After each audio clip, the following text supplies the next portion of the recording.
এই জমিন আসমানের মধ্যে যা কিছু রয়েছে, লিল্লাহি মাফিস সামাওয়াতি ওয়াল আরদ, একজনেই মালিক, তিনি হলেন আল্লাহ। লাহুল মুলকুস সামাওয়াতি ওয়াল আরদ, এবং সব কিছু আমার ওই আল্লাহরই কুদরতি হাতে। জোরে বলুন সুবহানাল্লাহ। তিনি যা কিছু বানিয়েছেন একমাত্র তানার বান্দা ও বান্দির সেফার জন্য, খিদমাতের জন্য, উপকারের জন্য। এই পাহাড় আমাদের উপকারে আসে, এই জমিন আমাদের উপকারে আসে, এই চন্দ্র আমাদের উপকারে আসে। এই যা কিছু আল্লাহ পাক বানিয়েছেন শুধুমাত্র তার বান্দা বান্দির উপকারের জন্য। আল্লাহ না জানি আমাদেরকে কত সম্মান দিয়েছে, কত ইজ্জত দিয়েছে। আর যা কিছু আল্লাহ বানিয়েছেন, আল্লাহর বানাতে কিন্তু বেশিক্ষণ সময় লাগেনি। একবার শুধু বলেছে কুন, হো যা ফায়াকুন, হয়ে গেছে। জোরে বলুন সুবহান।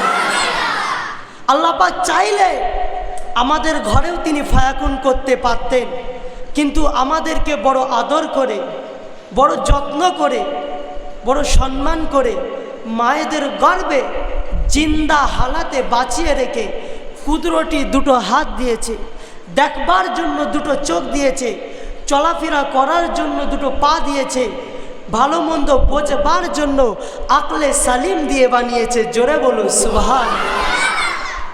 তেমনি আল্লাহ পাক রব্বুল আলামিন সব কিছু বানিয়েছে একটা উদ্দেশ্য, তার বান্দা বান্দি খিদমত করবে, উপকার করবে।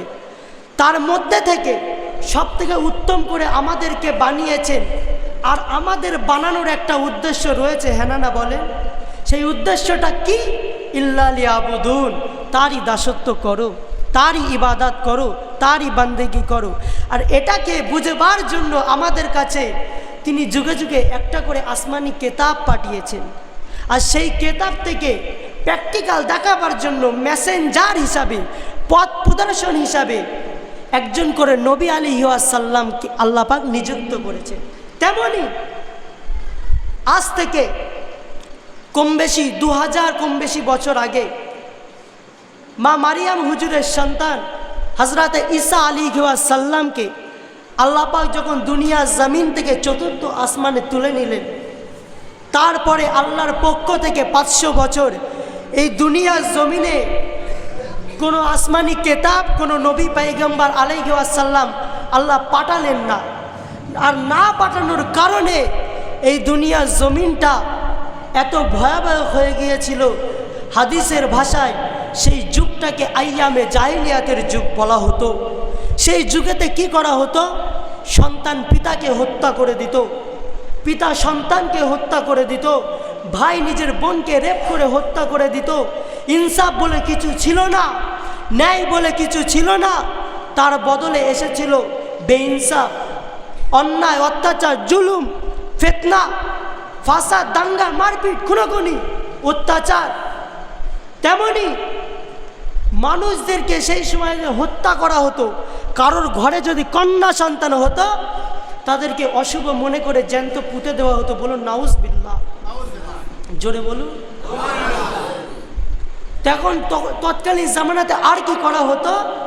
গরিবদেরকে শোষণ করে নেওয়া হতো, গরিবদের গলাতে ঘণ্টা লাগিয়ে দিত। ধনী লোকেরা, গরিবরা যখন রাস্তায় বার হতো তাদের ঘণ্টাটা বেজে উঠত। গরিব লোকরা, ধনী লোকরা সেটাকে দেখে নিজেদের দরজা বন্ধ করে দিত।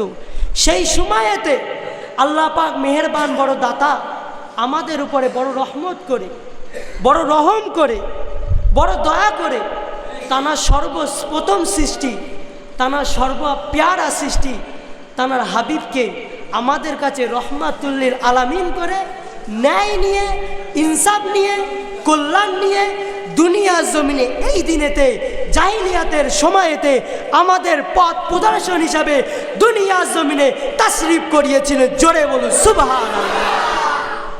আল্লাহ পাক আমাদেরকে কত নিয়ামত করে সেই নেতাকে আমাদের কাছে পাঠিয়েছে, চিন্তা করে দেখ। আমার রাসূলুল্লাহকে আল্লাহ পাক যে বংশে পাঠিয়েছিলেন সেই